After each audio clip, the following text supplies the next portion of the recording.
Listen, I know you're upset. I told you it was going to be 4 p.m. It's not. It's 8:20. Two reasons for that. Number one, something came up at work and I had to cover for someone, and I didn't get off until after the volleyball game, which was awesome because it freaking crushed and dominated. But on the way home at 7:30, because I had to sit there for like 3 hours, I forgot about the video, and so I remembered it. Okay, so and then I tried to start it like when I get home at 8, but for 7 minutes, I videoed it, and then I remembered that the microphone wasn't on. So I'm sorry. Okay, and the biggest like tragedy of it all is because I forgot. There's no pork, and I'm really upset about that. Pork is not going to be happy. We're probably going to go through a very emotional week trying to get back in his good graces. But even though we don't have pork, look what we freaking have, though, because I'm in my daughter's playroom. Look, look at this. This is the freaking biggest tiger ever. What's going on? Look at this. Tiger's nuts. So we got this huge tiger, and then he gets a little nuts, and so we have to have this like very gentlemanly man called Bernard the Bear. And so it's me, Tiggs, and Bernard, and we're about to come to you all about campaigns and elections. And, you know, we don't have pork, but we do have a distant cousin. His name is Piggy. And so Piggy's here as well. We've got some sort of like hybrid jungle farm type like wilderness thing. So I'm really sorry about being late. We'll try and get it up by 8:30, but here it is. And we're still going to talk about primary elections. And it just so happens that Tiggs, that's what Emma calls him, Tiggs, and Mr. Bernard are in the same political party, and they both want to run for president. And there's only a few ways that we can figure out if it's going to be Tiggs or Mr. Bernard, and that is with primaries and caucuses, right? So a caucus is, these guys are all over the place, they're nuts. A caucus is when a bunch of party leaders, so leaders of a party, get together in a room and they talk. A primary is an election. A caucus is more of a talk, kind of move around thing. It's a very, very party-driven deal. It's less democratic because only party members can be there. Okay, and we don't have a ton of caucuses anymore. Iowa's the big one, but mainly we have primaries. And primaries is they're much more democratic. They allow people to vote, right? And so when we talk about primaries, it's a way that parties nominate their candidates through this election type, right? And there's a few things we need to know about primaries. First and foremost, the difference between open and closed, right? So an open primary means anyone can vote in it. As long as you're registered to vote, you can go vote in an open primary, right? A closed primary is only people in a political party, so only registered members of a party can vote in a closed primary. I would not be able to vote in a closed primary. I'm not in a political party, right? I have not joined. But I live in Georgia. Georgia has an open primary, and I can vote, even though I'm not a part of a political party, right? So you need to know the difference between open and closed primaries, but you also need to know the difference between Republican and Democratic primaries, okay? Republican and Democratic primaries. Republicans are winner take all, and Democrats are more proportional, okay? Winner take all, you should know by now. Proportional, if we got here, little baby Olaf. Oh, this guy's nuts.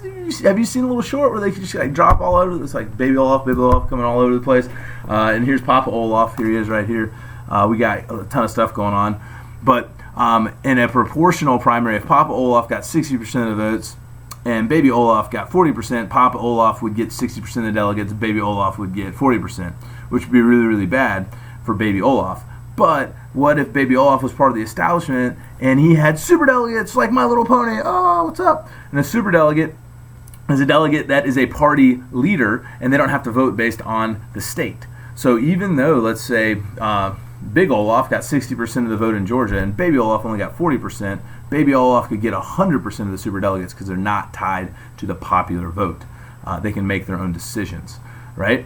And then the last thing we need to know about, there's not really a lot of superdelegates in Republican Party, so don't worry about it. But the superdelegates give way more party control, okay, way more party control.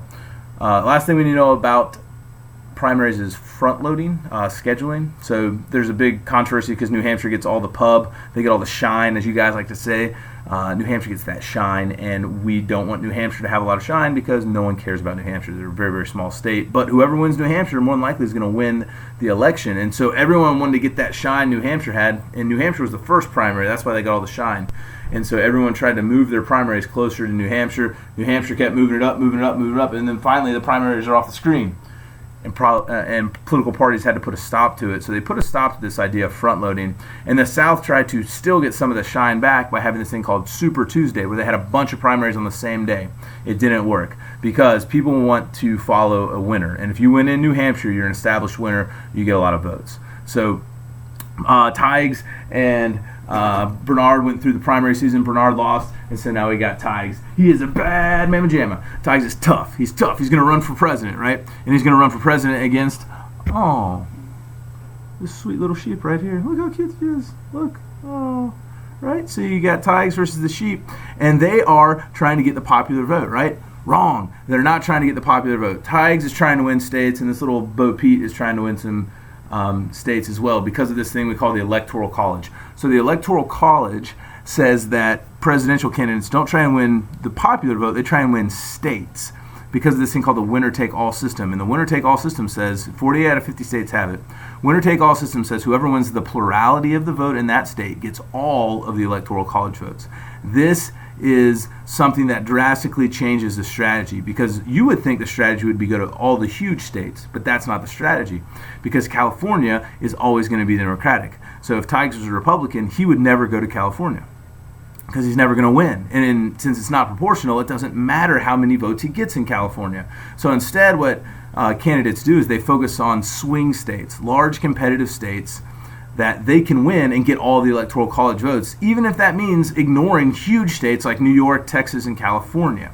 So that's what you need to look at right now is Hillary Clinton winning the big states? Is Donald Trump winning the big states? And if they are, that's not that big of a deal, but you want to look and see if they're winning the swing states like Florida and Ohio, and that's a huge deal. If they win both Florida and Ohio, they have like a really, really good shot at winning the election.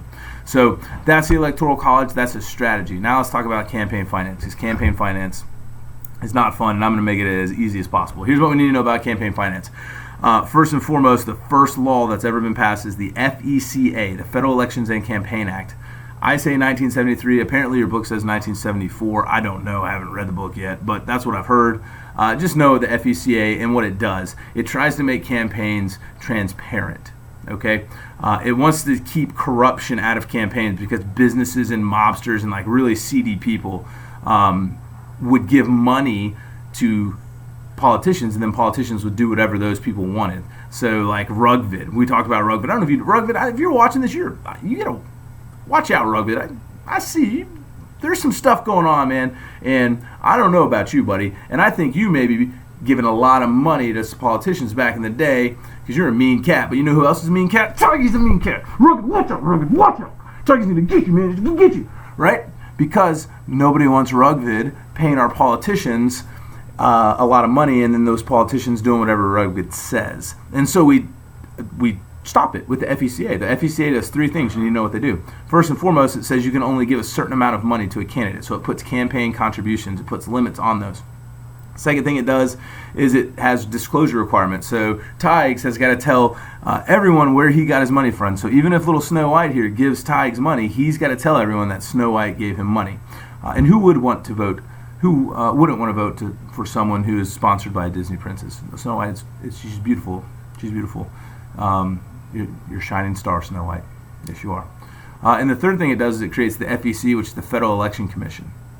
Those are like the election police, right? And so this happens, and these like really, really crazy people that want to influence elections, like this dude right here, this little son of Olaf or daughter of Olaf or little thing of Olaf.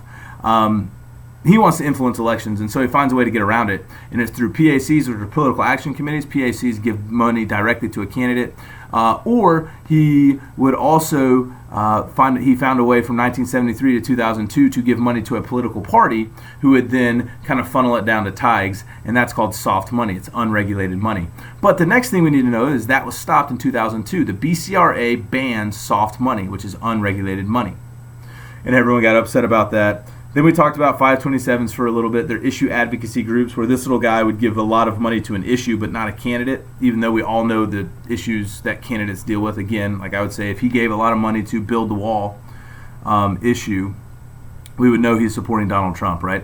But he did that for a while, but he couldn't electioneer, which means he couldn't say vote for or vote against Donald Trump, and he couldn't run his ad 90 days prior to the election. So he gets upset and he sues, and then a huge court case comes up, and it's called Citizens United versus the FEC. Citizens United versus the FEC says that your freedom of speech, freedom of expression protects being able to donate money. Okay, so that's what Citizens United is, and that's a huge case. It's going to be a real big concept because it creates these things called super PACs. So PACs donate money directly to a candidate. What super PACs are is they can't give money to a candidate, they can't even talk to a candidate, but a super PAC can spend as much money as they want for a candidate. They would spend that money on ads, and those ads could say, vote for Tiggs or vote against Mr. Bernard. And they can do all of that because it's covered under your free speech. Okay, it's covered under your free speech. So spending money is okay, and you can do it in unlimited amounts, but donating money is limited because of the idea of the FECA, which is we need to stop corruption. And so our court said in this court case called Buckley versus Vallejo that even though donating money to a candidate is kind of a freedom of expression thing, to save us from corrupt politicians, we're going to limit that. But in 2010, Citizens United says, but we can't limit spending money. Okay, and so people spend money on whatever they want to, and some people want to spend billions of dollars on elections. They can do it as long as they don't coordinate with the candidate. So super PACs they can spend as much money as they want as long as they're independent from the candidate. That's why we call them independent expenditures. Independent expenditures. And that's what's going on. So that's PACs for super PACs. Political parties. This is easy stuff, guys. Political parties have two goals: win elections, gain control of the government. How do they do that? There's a lot of different ways. They can campaign, they can run candidates. They create a party platform. This is a huge deal. Party platform, which links you to candidates, because again, no one knows who our congressman is. So how do we vote for Congress? We all know who the president is. Presidential elections are very candidate-centered. But how do we vote for congressmen that we don't know? We vote based on the R or the D. That's partisanship. That's party affiliation. Partisanship, party affiliation. That's how we vote.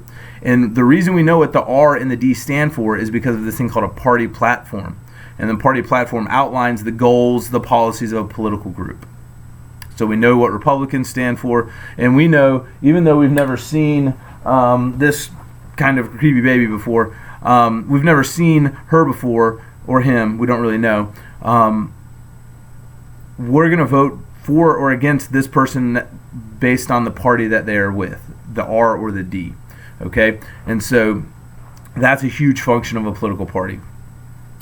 We have two main political parties, but there are some third parties out there that they're never going to win, and we need to know why they're not going to win. There's some barriers. The winner-take-all system of the Electoral College, they're never going to win a plurality. Ballot access, they can't get on a lot of ballots because it's really, really difficult to do. Single member districts, they can't win congressional districts because of single member districts. If it was proportional, they could win 10% of a state's vote, and if it was proportional, that would mean they would get 10% of the seats. So any state over 10, they would have at least one seat in, but since it's single member districts, there's 10 separate elections, and so that hurts them.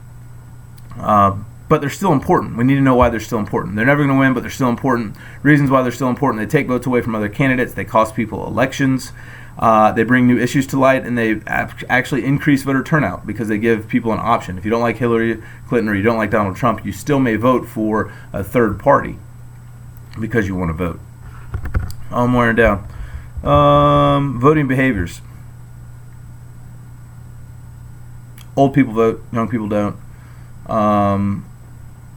If you see that, there's going to be a graph, so don't worry about voting behaviors. Decrease in voter turnout. Why have we had a decrease in voter turnout? Because of this thing called de-alignment. We don't like political parties anymore, and because of that, turnout's going down, which brings me to realignment in critical elections. That also deals with political parties. You're only going to see a few questions on this, but realignment is when a huge group of people shift from one party to the next. And that's signaled by critical election, which is like a landslide election. So when that just gets crushed, that's a critical election that could signal a party realignment. But most of the time, we don't have realignment, we have de-alignment, and because we don't like political parties. And some of the reasons why we don't like political parties is, well, we really haven't talked about that yet, so it's not going to be on your test. But other reasons why there's a decrease in voter turnout other than lack of party affiliation. Some people say they're too busy because it's on a weekday, it's on a Tuesday, so they say they're too busy. Some people, honestly, people just don't care. They just don't think what they do matters, and that's called political efficacy, a low level of political efficacy. Political efficacy is the belief that what you do from a political sense matters. A lot of people have a low level of political efficacy, which means they don't think anything they're going to do will matter, so they don't vote because they don't think it's going to matter. We have tried to increase voter turnout since we started voting, right? Lots of amendments for that. 15 increases voter turnout, black males. 19th increases voter turnout, women the right to vote. No, those amendments. 24th poll tax. 23 DC. 26 raises lowers the age from 21 to 18. Voting Rights Act of 1965 increases voter turnout, gets rid of the literacy test, and the motor voter law increases voter turnout because it requires, it's an unfunded mandate, remember those, and it requires DMVs to ask you if you want to register to vote, and if you say yes, then they have to provide it for you right then, and it's free, and you can do it, and so on and so forth. Last but not least, and then we're done, is why do people vote? What are factors that say people vote? And those factors are very simple: age, income, election. If you have more of it, you're more likely to vote. So if you have more age, if you're older, you're more likely to vote. If you have more money, you're more likely to vote. If you have more education, you're more likely to vote. And that's pretty much it. It's been a long night. Sorry it's so late, but hopefully this will work out, and it'll definitely work out for your multiple choice. FRQs tomorrow. Just remember to define the concept first. Even if it asks you to explain something, define it, then answer it in the context of the question. You will be fine. Good luck, and I will see you later.